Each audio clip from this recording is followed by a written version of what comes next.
My first voyage had been very profitable. I was again a wealthy man. I did not lack for luxury or entertainment. But, my friend, I could not rest for long. I had tasted the salt air and the thrill of travel and adventure. Soon I was pulled by the will of Allah back to the seaport at Basra, where I found a newly made ship with fine sails and the best equipment. The captain was gathering merchants for a voyage. I booked my place with him and then went to the market to buy up goods for trade. We set sail the very next day and cruised from island to island in the fine weather. Wherever we landed, we found a crowd of merchants and clients eager to do business with us. At last, we came to a peaceful island with no sign of human inhabitants. It was a lovely place with green trees, brightly coloured birds, and cool running streams. I roamed around and found a pleasant spot to eat the lunch that I'd brought with me. After I'd enjoyed my food, I allowed my eyes to close and fell into a pleasant sleep. When I awoke, I felt uneasy. I hurried back to the beach where we had come ashore. My fellow travellers had left tracks in the sand. I found the skins of fruit that they had eaten, and the smoky remains of a fire that they had lit for cooking. But they themselves were gone. They had left me. I was marooned. Now I sat down on the shore and looked out to sea. All the time I expected to see our ship sail back around the headland to pick me up. But she did not. The crew and my fellow merchants had forgotten all about me. Tears came into my eyes as I thought of the life I had lost in Baghdad. My fine house, the silken cushions on my bed, the playful fountain in my courtyard, the purple rose petals of my garden, the smell of roast meat from my kitchen, my servants, the company of my friends. There was no luxury that I lacked then.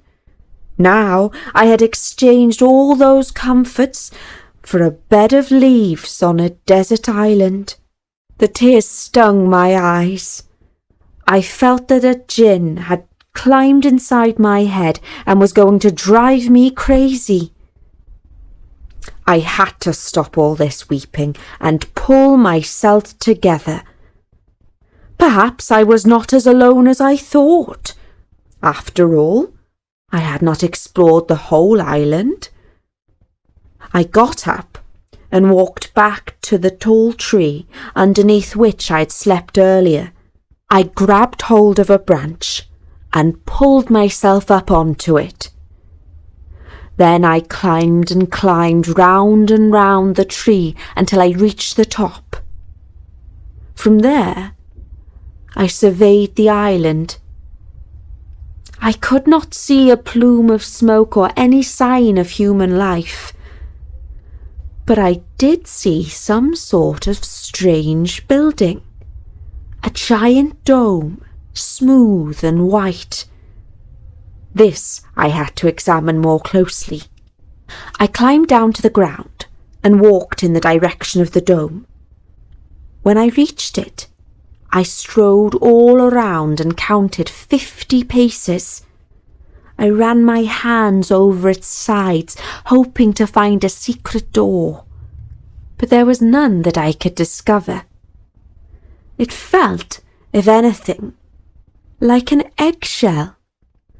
I sat down for a while, and towards evening the sky turned dark.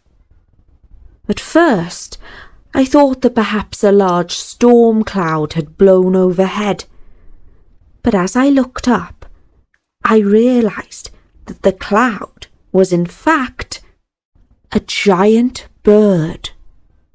Its wings were flapping, and gusts of wind sent twigs and leaves flying this way and that.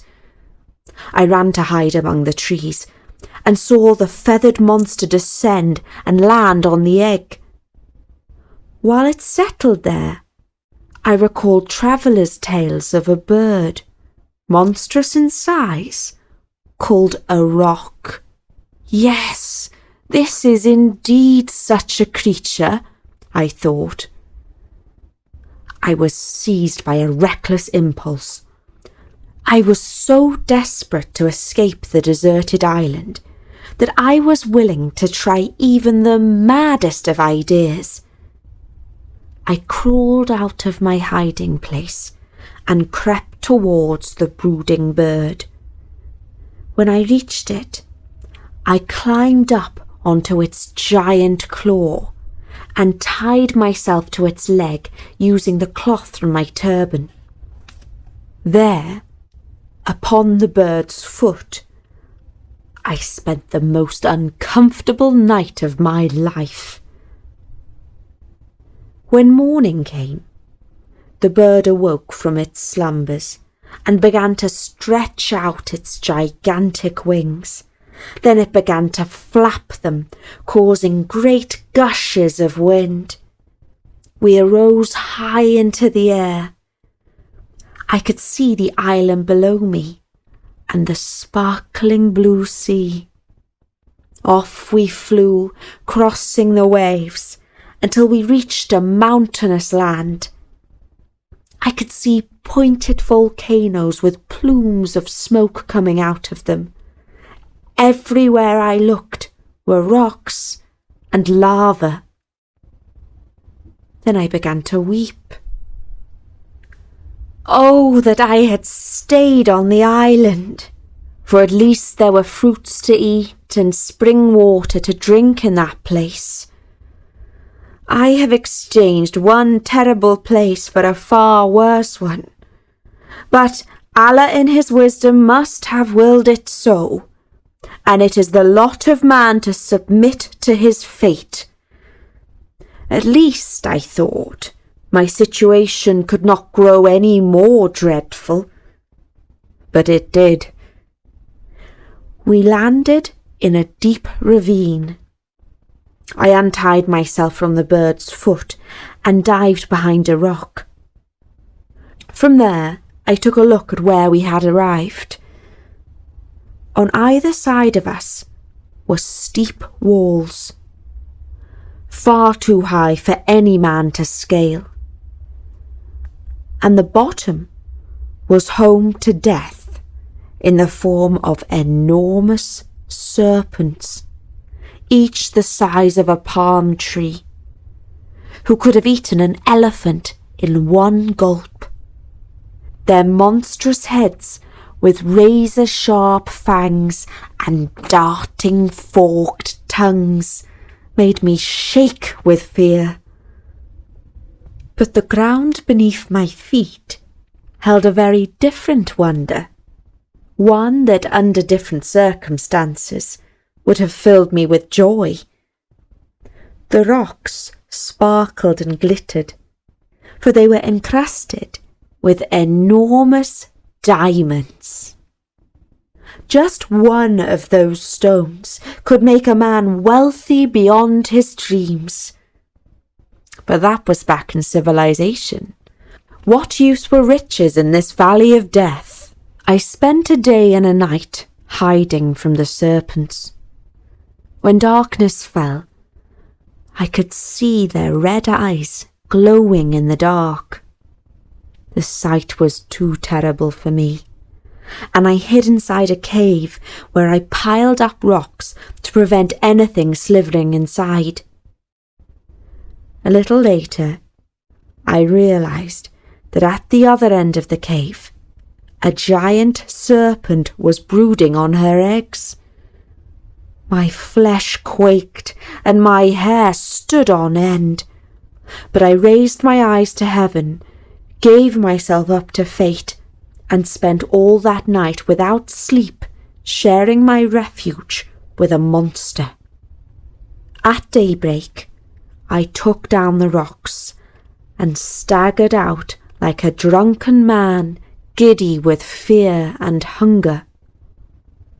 I wandered a little way down the valley.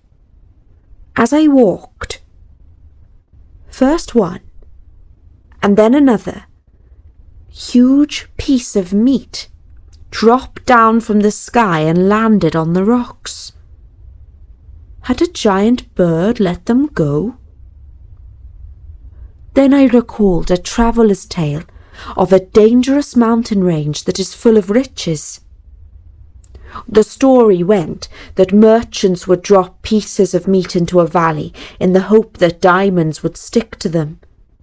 They would wait for an eagle or another bird to swoop down, pick the meat, and carry it to its nest. The merchants would climb up to the nest and scare away the bird by shouting and throwing sticks and stones. In this way they could recover a diamond. When I had recalled this tale, it was clear to me what I had to do. First, I filled my pockets with diamonds. Then, taking off my turban, I attached the meat to my chest. I lay and waited for a giant eagle to spot the easy meal and pick it up in its claws. When it carried the meat off to its nest, it took me with it, and so I was lifted out of the valley.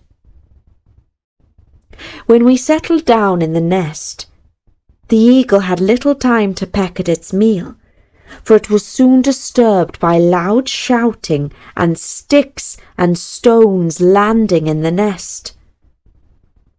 It flapped its wings and flew off. Men approached and were surprised to see me rise up and wave my arms to greet them. My heart was filled with joy, but at first they were disappointed and angry. "What trick of fate is this?" said one. "We risked our lives to rescue a fortune from the valley, not a man." "Do not fret," I called out in happiness. "My pockets are filled with enough riches to satisfy all of us.